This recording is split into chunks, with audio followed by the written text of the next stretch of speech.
ನಿತ್ಯಾನಂದ ಭಗವಾನ್ ಅಂತ ಹೇಳಿದರೆ ಅದು ಪರಬ್ರಹ್ಮ ಸ್ವರೂಪ.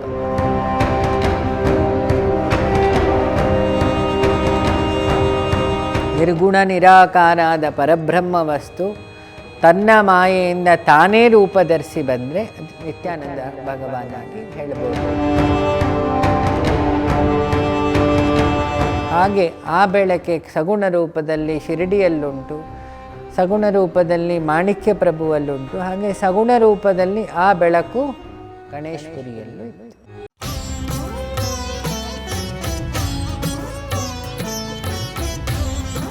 ಗಣೇಶಪುರಿ ಏನು ಹೆಸರು ಯಾಕೆ ಬಂತು ಅಂದರೆ, ಗಣೇಶ ಹಿಂದೆ ದತ್ತಾತ್ರೇಯರನ್ನು ಆರಾಧನೆ ಮಾಡಿದ್ದ ಜಾಗ.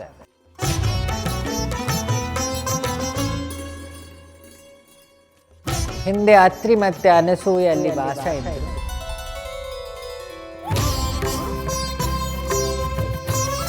ಹಿಂದೆ ಪಾಂಡವರಿಂದ ಶಿವನನ್ನು ಅರ್ಚನೆ ಮಾಡಿದ್ದ ಜಾಗ.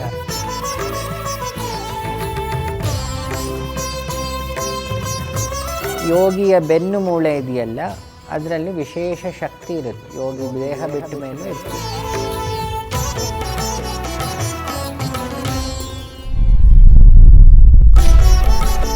ಹಾಗಾಗಿ ಒಂದು ಯೋಗಿಯ ಸಮಾಧಿ ಈಕ್ವಲೆಂಟ್ ಒಂದು ಕೈಲಾಸ. ಇವೆಲ್ಲ ಅಲ್ಲಿ ಕೂತಾಗಲೇ ನಿಮಗೆ ಆ ಎನರ್ಜಿ ನಿಮ್ಮನ್ನು ಶುದ್ಧ ಮಾಡಲಿಕ್ಕೆ ಶುರು ಮಾಡುತ್ತೆ, ಮೂರು ಶರೀರ. ಯಾಕೆ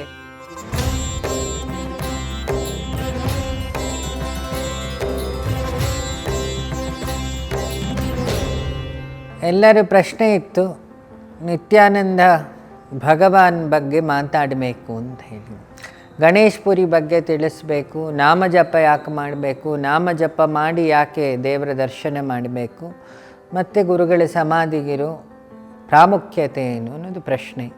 ಫಸ್ಟು ಭಗವಾನ್ರಿಂದ ಶುರು ಮಾಡುವ. ಈ ಆನಂದಮಯ ಕೋಶ ಅಂತಿದೆ ನಮ್ಮಲ್ಲಿ, ಅನ್ನಮಯ, ಪ್ರಾಣಮಯ, ಮನೋಮಯ, ವಿಜ್ಞಾನಮಯ, ಆನಂದಮಯ. ಆನಂದಮಯ ಕೋಶವನ್ನು ಸಾಕ್ಷಾತ್ ಪರಮಾತ್ಮ ಅಥವಾ ಪರಬ್ರಹ್ಮ ವಸ್ತು. ಆನಂದ ಆನಂದವೇ ಆಗಿದೆ, ಯಾಕೆ ಜೀವದ ಸ್ವರೂಪವೇ ಆನಂದ ಸ್ವರೂಪ. ಸೊ ಯಾರು ಆ ಆನಂದ ಸ್ವರೂಪವನ್ನು ತಪಸ್ಸು ಅನುಷ್ಠಾನದಿಂದ ಸಾಧಿಸಿರ್ತಾರೋ ಅವರ ಜೀವನವನ್ನು ಸುಖ ದುಃಖಮಯ ಜೀವನ ಅನ್ನಲ್ಲ, ಆನಂದಮಯ ಜೀವನ. ಸುಖ ದುಃಖಮಯ ಜೀವನ ಅಂದರೆ ನಾರ್ಮಲ್ ಲೈಫ್. ಬೆಳಗ್ಗೆ ಖುಷಿ, ಬೆಳಗ್ಗೆ ಇಡ್ಲಿ ತಿಂದ ಖುಷಿ ಆಯಿತು, ಮಧ್ಯಾಹ್ನ ಅದೇ ಉದ್ದಿನೊಡೆ ಎಸಿಡಿಟಿ ಆಯಿತು, ದುಃಖವೂ ಆಯಿತು. ಒಂದು ಇಂಟೇಕಿಂದ ಅವನಿಗೆ ಪಾಸಿಟಿವ್ ಸಿಕ್ತು ಫ್ರ್ಯಾಕ್ಷನ್ ಆಫ್ ಸೆಕೆಂಡಲ್ಲಿ, ಒಂದು 2 ಗಂಟೆ ಬಿಟ್ಟು ನೆಗೆಟಿವ್ ಸಿಕ್ತು, ಓವರ್ ಎಸಿಡಿಟಿ. ಯಾವ ಬಾಯಲ್ಲಿ ರುಚಿ ಅನ್ನಿಸೋದು ಅದೇ ಬಾಯಲ್ಲಿ ಓವರ್ ಎಸಿಡಿಟಿಯಾಗಿ ಒಮಿಟು ಹೊಡೆದ. ಸೊ ನಿತ್ಯಾನಂದ ಭಗವಾನ್ ಅಂತ ಹೇಳಿದರೆ ಅದು ಪರಬ್ರಹ್ಮ ಸ್ವರೂಪ, ಅಂದರೆ ದತ್ತಾತ್ರೇಯರು. ಸೃಷ್ಟಿ ಸ್ಥಿತಿ ಲಯ ಈ ಮೂರು, ಅಕಾರ ಉಕಾರ ಮಕಾರ. ಅಕಾರದ್ದೇ ಆದ ಗುಣ ಲಕ್ಷಣಗಳುಂಟು, ಉಕಾರಕ್ಕೆ ಅದರದ್ದೇ ಅಕ್ಷರ ಮತ್ತು ಗುಣಲಕ್ಷಣ ಉಂಟು. ಮಕಾರ ಅಂದರೆ ಲಯ, ಆಹ, ಆಹ ಮಕಾರ, ಅದರ ಗುಣಲಕ್ಷಣೇನು ಲಯ. ಅಕಾರ ಉಕಾರ ಮಕಾರವನ್ನು ಹುಟ್ಟಿಸಿದೊಂದು ಉಂಟು, ಅದರ ಹೆಸರೇನು ಓಂಕಾರ ಅಂತ. ಅಂದರೆ 4ನೇ ವಸ್ತು. ಸೃಷ್ಟಿಸ್ಥಿತಿ ಲಯವನ್ನು ಮೀರಿ 4ನೇ ವಸ್ತು ಬೆಳಕು, ಅದೇ ಪರಬ್ರಹ್ಮ ವಸ್ತು. ಅದನ್ನೇ ನಿತ್ಯಾನಂದ ಭಗವಾನ್. ಆ ಪರಬ್ರಹ್ಮ ವಸ್ತುವಿಗೆ ಚತುರ್ಥಿ ದತ್ತ ಅಂತ ಇನ್ನೊಂದು ಹೆಸರಿದೆ, ಅಥವಾ ನಿತ್ಯಾನಂದ ಭಗವಾನ್ ಅಂತ ಹೆಸರಿದೆ. ಅದಕ್ಕೆ ಗುರು ಸಾಕ್ಷಾತ್ ಪರಬ್ರಹ್ಮ. ತ್ರಿಮೂರ್ತಿ ತತ್ವಗಳನ್ನು ಗುರುರ್ ಬ್ರಹ್ಮ, ಗುರುರ್ ವಿಷ್ಣು, ಗುರುರ್ದೇವೋ ಮಹೇಶ್, ಗುರು ಸಾಕ್ಷಾತ್ ಪರಬ್ರಹ್ಮ ಅಂದರೆ ಮೋಕ್ಷದ ಸ್ಥಿತಿ. ಅಂದರೆ ಕೃಷ್ಣಂ ವಂದೇ ಜಗದ್ಗುರು ಅಂದರೆ ಗುರುರೂಪದಲ್ಲಿ ಕೃಷ್ಣ, ದತ್ತ ಈ ರೂಪಗಳೆಲ್ಲ ಗುರುರೂಪ, ದಕ್ಷಿಣಾಮೂರ್ತಿ. ಈಕ್ವಲೆಂಟು ಓಂಕಾರ. ಓಂಕಾರವು ರೂಪ ಧರಿಸಿ ಬಂದರೆ ನಿರ್ಗುಣ ನಿರಾಕಾರಾದ ಪರಬ್ರಹ್ಮ ವಸ್ತು ತನ್ನ ಮಾಯೆಯಿಂದ ತಾನೇ ರೂಪ ಧರಿಸಿ ಬಂದರೆ ಅದು ನಿತ್ಯಾನಂದ ಭಗವಾನಾಗಿ ಹೇಳ್ಬೋದು. ಆ ನಿತ್ಯಾನಂದ ಭಗವಾನಿಗೆ ತಂದೆ ತಾಯಿ ಇಲ್ಲ.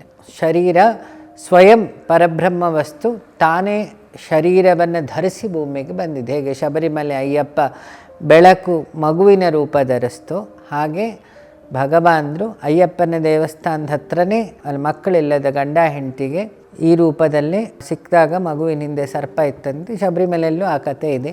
ಸೊ ಧರ್ಮಶಾಸ್ತ್ರ ಅಂದರೆ ಪರಬ್ರಹ್ಮ ವಸ್ತು ಅಷ್ಟೇ, ಬೆಳಕು. ಆ ಬೆಳಕೆ ಸಗುಣ ರೂಪದಲ್ಲಿ ತಿರುಪತಿಯಲ್ಲುಂಟು, ಸಗುಣ ರೂಪದಲ್ಲಿ ಗಾಣಗಾಪುರದಲ್ಲುಂಟು, ಸಗುಣ ರೂಪದಲ್ಲಿ ಪೀಠಾಪುರದಲ್ಲುಂಟು, ಸಗುಣ ರೂಪದಲ್ಲಿ ಮೌಂಟ್ ಅಬುಲ್ಲುಂಟು, ಸಗುಣ ರೂಪದಲ್ಲಿ ಕೈಲಾಸಗಿರಿಯಲ್ಲುಂಟು.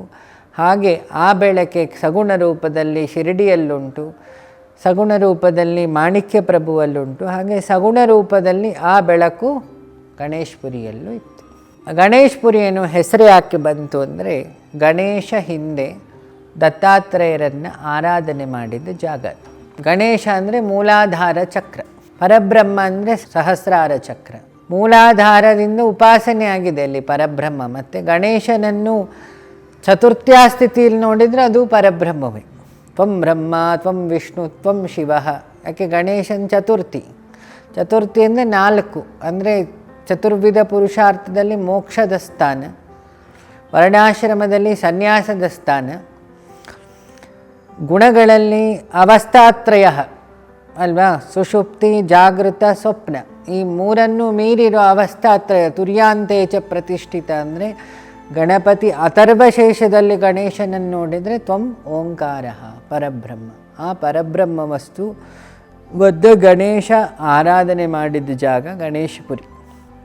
ಒಂದು ಹಿಂದೆ ಅಲ್ಲಿ ವಸಿಷ್ಠರು ಸಹಸ್ರ ಚಂಡಿಕಾ ಯಾಗ ಮಾಡಿದರು.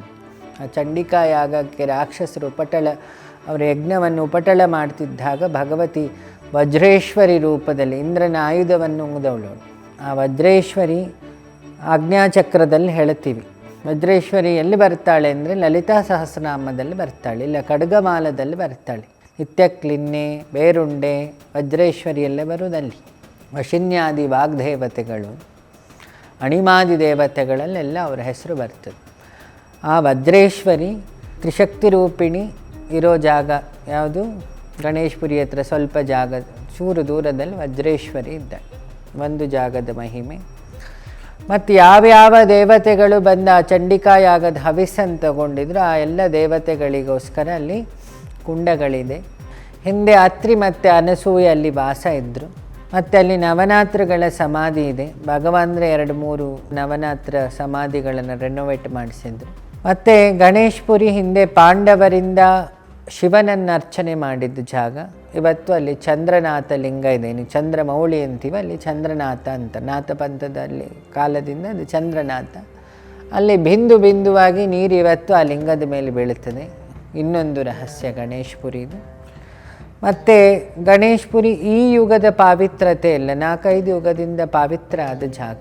ಋಷಿಮುನಿಗಳ ತಪಸ್ಸು, ದೇವತೆಗಳ ತಪಸ್ಸು, ಗಣೇಶನ ತಪಸ್ಸು, ಸಪ್ತ ಋಷಿಗಳ ತಪಸ್ಸು, ಪರಶುರಾಮನ ತಪಸ್ಸು, ಎಲ್ಲ ತಪಸ್ಸುಗಳಾದ ಜಾಗ. ಸೊ ಹಾಗಾಗಿ ಪರಬ್ರಹ್ಮ ಸ್ವರೂಪಿ ಭಗವಾನ್ ತಮ್ಮ ಶರೀರವನ್ನು ಅಲ್ಲಿಡಬೇಕು ಅಂತ ತೀರ್ಮಾನ ಮಾಡಿದರು. ಯಾಕೆ ಪರಬ್ರಹ್ಮಕ್ಕೆ ಸಾವಿಲ್ಲ. ತಾನು ಧರಿಸಿದ ಬಟ್ಟೆ ಶರೀರ, ಆ ಪವಿತ್ರ ಶರೀರವನ್ನು ಅಲ್ಲಿಟ್ಟರು. ಯಾಕೆ ಯೋಗಿಯ ಬೆನ್ನು ಮೂಳೆ ಇದೆಯಲ್ಲ, ಅದರಲ್ಲಿ ವಿಶೇಷ ಶಕ್ತಿ ಇರುತ್ತೆ ಯಾವಾಗಲೂ. ಯೋಗಿ ದೇಹ ಬಿಟ್ಟ ಮೇಲೂ ಇರ್ತದೆ. ಯಾಕೆ ಅದು ಸುಷುಮ್ನ ನಾಡಿ ಇರೋದು ಆ ಬೆನ್ನು ಮೂಳೆ ಮಧ್ಯವೇ. ಅದನ್ನು ದೇವನಾಡಿ ಅಂತಲೂ ಕರಿತೀವಿ, ಗುಪ್ತನಾಡಿ ಅಂತಲೂ ಹೇಳ್ತೀವಿ. ನಾನಾ ಹೆಸರಿದೆ ಅದೇ. ಏನೇ ಇರಲಿ, ಅದಕ್ಕೆ ಕುಂಡಲಿನಿ ಶಕ್ತಿ, ಇನ್ವಿಸಿಬಲ್ ನಾಡಿ ಅದು. ಆ ನಾಡಿಯಲ್ಲಿ ಆ ಎನರ್ಜಿ ಏನಾಗುತ್ತೆ, ಇಡೀ ಭೂಮಿಯನ್ನು ಸ್ಪರ್ಶ ಮಾಡುತ್ತಾ ಇರುತ್ತೆ ತನ್ನ ಫ್ರೀಕ್ವೆನ್ಸಿ ಮೂಲಕ. ಹಾಗಾಗಿ ಒಂದು ಯೋಗಿಯ ಸಮಾಧಿ ಈಕ್ವಲೆಂಟು ಒಂದು ಕೈಲಾಸ. ಕೈಲಾಸದಲ್ಲಿ ಹೇಗೆ ಋಷಿ ಶಿವನ ತಪಸ್ಸುಂಟು, ಜ್ಞಾನಿಯ ಜೀವ ಸಮಾಧಿ, ಅವನ ದೇಹ ಕಣ ಶುದ್ಧಿಯಾಗಿರುತ್ತೆ. ಚರ್ಮ, ಮಾಂಸ, ಮೂಳೆ, ರಕ್ತ ಅವೆಲ್ಲವೂ ಆ ಮಣ್ಣಲ್ಲಿ ಸೇರಿದಾಗ ಆ ಭೂತತ್ವದಲ್ಲಿ ಆ ಪಾವಿತ್ರತೆ ಸದಾಕಾಲ ಇರುತ್ತೆ. ಮತ್ತು ಯೋಗಿಯ ಕಾರಣ ಶರೀರ ಇದಕ್ಕಿಂತ ಮೋಸ್ಟ್ ಪವರ್ಫುಲ್. 3 ಶರೀರ ಸಮಾಧಿ ತಗೊಳ್ಳೋದಲ್ಲಿ, ಒಂದು ಶರೀರದ ಸಮಾಧಿ ಅಲ್ಲ. ನಾರ್ಮಲ್ ಮನುಷ್ಯರು ಸಮಾಧಿ ತಗೊಳ್ಳೋದು ಸ್ಥೂಲ ಮಾತ್ರ, ಸೂಕ್ಷ್ಮ ಕಾರಣ ಅವ್ರಿಗೆ ಗೊತ್ತೇ ಇರೋದಿಲ್ಲ. ಯೋಗಿ 3 ಶರೀರವನ್ನು ಅಧ್ಯಯನ ಮಾಡಿ ಶುದ್ಧಿ ಮಾಡಿ 3 ದಾಟಿರ್ತಾನೆ. 3 ಕಾಯಂಗಳ ದಾಟಿದ್ದಾನೆ ಅವನು. ಮಹಾಬೆಳಕಾಗಿರ್ತಾನೆ, ಇನ್ಫೈನೈಟ್ ಎನರ್ಜಿ ಇರ್ತಾನೆ. ಹಾಗಾಗಿ ರಮಣರ ಸಮಾಧಿ, ನಿತ್ಯಾನಂದ ಭಗವಾನರ ಸಮಾಧಿ, ಪುತ್ತೂರಾಜನ ಸಮಾಧಿ, ಕೃಷ್ಣಯೋಗೀಂದ್ರರ ಸಮಾಧಿ, ಅವೆಲ್ಲ ಜೀವ ಸಮಾಧಿ ಅಂತ. Most powerful. ರಾಯರ ವೇದಿಕೆ, ವಾದಿರಾಜರ ವೇದಿಕೆ, ನೀವೆಲ್ಲೆಲ್ಲ ಅಲ್ಲಿ ಕೂತಾಗಲೇ ನಿಮಗೆ ಆ ಎನರ್ಜಿ ನಿಮ್ಮನ್ನು ಶುದ್ಧ ಮಾಡಲಿಕ್ಕೆ ಶುರು ಮಾಡುತ್ತೆ. 3 ಶರೀರನ, ಯಾಕೆ ಆ ಗಾಳಿಗಷ್ಟು ಶಕ್ತಿ ಇರುತ್ತೆ, ಆ ಭೂಮಿಗಷ್ಟು ಶಕ್ತಿ ಇರುತ್ತೆ, ಅಲ್ಲಿ ಫ್ರೀಕ್ವೆನ್ಸಿಗಷ್ಟು ಶಕ್ತಿ ಇರುತ್ತೆ. ಹಾಗಾಗಿ ಆ ಜಾಗದಲ್ಲಿ ಹೋಗಿ ನಾವು ನಾಯ್ಸ್ ಪಾಲ್ಯೂಷನ್ ಮಾಡಬಾರ್ದು. ಸಾತ್ವಿಕ ವೈಬ್ರೇಷನನ್ನು ನಾವು ಮಾತಾಡಿ ಫೋನ್ ಆನ್ ಮಾಡಿ ಅಲ್ಲಿ ಪ್ಲಾಸ್ಟಿಕ್ ಹಾಕಿ ಆ ಜಾಗವನ್ನು ಪಂಚಭೂತಗಳಿಂದ ಶುದ್ಧವಾದ ಜಾಗವನ್ನು ನಾವು ಅಶುದ್ಧ ಮಾಡೋ ಕೆಲಸ ಮಾಡಬಾರ್ದು. ಹಾಗಾಗಿ ಯೋಗಿಗಳ ಸಮಾಧಿಗೆ ಹೋದಾಗ ಮೌನ ಭಾಷೆ. ನೆಕ್ಸ್ಟ್ ಪ್ರಶ್ನೆ ಇದ್ದಿದ್ದು ನಾಮ ಜಪ ಮಾಡಿ ಯಾಕೆ ಹೋಗಬೇಕು ಅಂತ.